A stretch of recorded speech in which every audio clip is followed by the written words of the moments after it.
Hi, my name's Derek and I'm a parent advisor at Contact. This podcast is about what happens to payments of Disability Living Allowance when a child goes into residential accommodation. The same rules also apply if your child's in Scotland and gets the Child Disability Payment rather than DLA. If your child goes into a residential placement and the costs are met by public funds, for example by the local authority, this affects payment of the care component of DLA or the Child Disability Payment. However, the mobility component's not affected and should continue to be paid in full. These rules apply regardless of whether your child's in a residential school or in residential care. The care component continues to be paid for the first 28 days that your child's in care. However, once they've spent 28 days in a residential setting, payments of the care component are then suspended for any subsequent days in care. If your child comes home, for example at weekends or during holidays, you should be paid the care component for the days they spend at home. Both the day they leave residential care and the day they return there are both treated as days at home.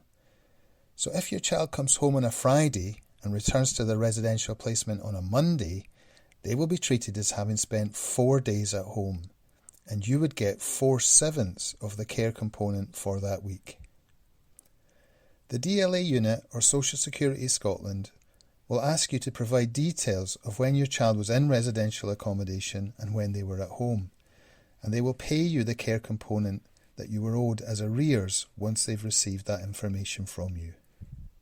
If your child goes in and out of residential accommodation, different stays that are separated by 28 days or less are added together when counting how many days your child's been in care. However, if your child comes home for at least 29 days, for example during the long summer holiday, the link between those separate stays is broken.